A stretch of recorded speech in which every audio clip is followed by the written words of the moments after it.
Good afternoon, Mitakyapi, from the heart of the Lakota Nation here in the Black Hills. Been thinking about things, how just discussion and hearing people and seeing how people act during these hard times. And we have to think back to our ancestors' time and those values and virtues that they gave to us, showed us how to do things, how to get through these things with the least amount of stress possible. I was looking through this book, The Lakota Way by Joseph Marshall, and this little story, this little tidbit is on perseverance, wowachintanka, which means to persist, to strive in spite of difficulties. It is one of our main virtues, being able to endure things for the people, being able to hang in there when we're hungry, when we're scared, when things are falling around all around us, that we're picking ourselves up and moving forward.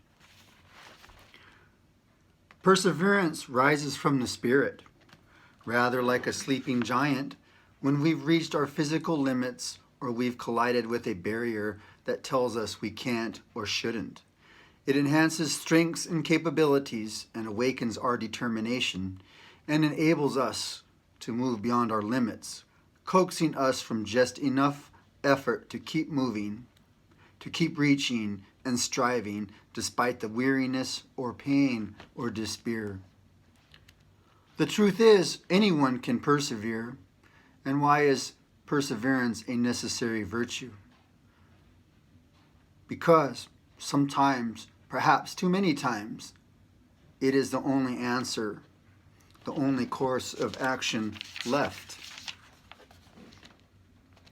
During the time of our ancestors, when they were fighting the Americans, fighting for their survival, and fighting for us to be here today, they did those things because they wanted us to have life. But they knew that time was running out, that resistance was getting harder and harder because there was a lot of people that were killed. And in those times, the people knew more people dead than they did living. So when resistance ceased to be an option, surviving within the parameters of white control on the reservations was the only choice. There was no other option but to reach deep inside and persevere day in and day out, year in and year out, from one generation to the next. Perseverance in those times of days past reminds myself that darkness, despair, pain, and the absence of hope are what perseverance thrives on. Oh, hecha tuyalo. During these times, remember that our ancestors went through terrible, harsh things, running through the winter with no clothes, nothing to keep them warm because the military was chasing after them. Having our food taken away from us for months at a time if we were caught speaking our language, if we were caught doing our ceremonies. Our kids taken to the boarding schools and being adopted out. Having all these negative things has taught us to persevere and to never give up. Jesus told us in the lessons last Sunday,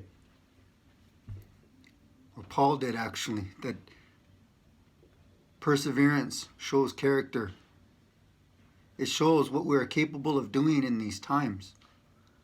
The Creator gave us this ability to endure things, to put faith in Him, to take care of others, and to not give up.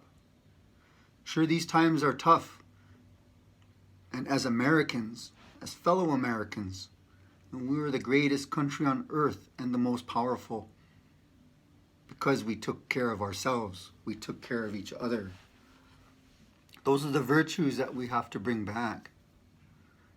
Jesus tells us to care for the people, to have faith in Him, and when these times are tough, to pray, to be amongst people, to keep the people calm. Someone said to my friend today that those people that pray, we have no sense of reality, that we're focusing on the Creator to do all these things for us. But that's not true. As spiritual people, as spiritual leaders, as pastors and pipe carriers and people of prayer, we are concerned about everybody, about the people that are coming after us, the people that are affected by this fear, or children, or elders, healthy people that can't go to work, have to stay at home. But even though these times are tough, persevere. We saw the template of how to survive these things. Going without food, going without water. Those are things that made us tough on the inside, so when these times do come, we're not affected as much because it's already ingrained in our mindset.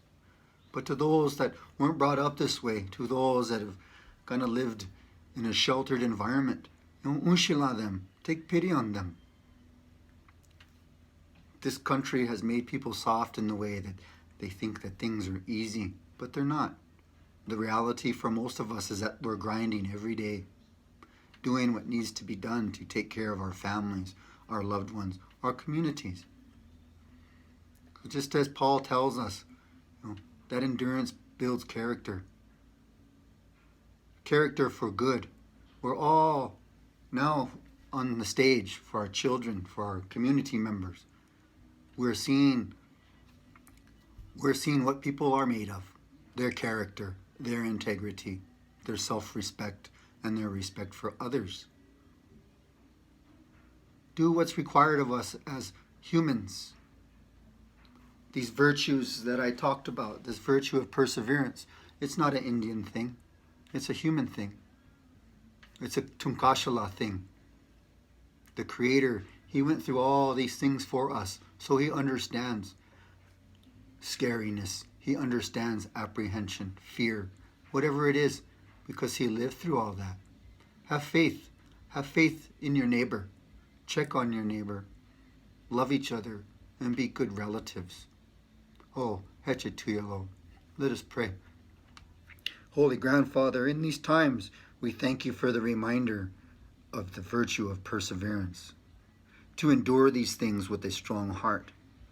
Help us to be mindful to walk in a good way, to treat each other with respect, and to have compassion for those that are going through hard times. Give us that words of comfort, those words of strength that we can share with others, that You are with us, that You are among us, and You that are keeping us safe. Help us to remember to be thankful for all the things that You give us. As You tell us, how can we be thankful for the big things when we can't be thankful for the little things? Have pity on us. Look down upon us. Keep us safe. It's through the lessons that You gave to our people and through the lessons of Your Son that we know that we can get through these things. We get through these things when we put You first and we treat each other as a relative. Holy Grandfather, we thank You for everything that You give us, even in these times, because it's in these times that we truly shine as Your Takoja, as Your grandchildren. Holy Grandfather, You know what's in our hearts and minds before we do. Help us, heal us. Through You, we want to live. Oh, Hetchetuyalo, mitake oyas.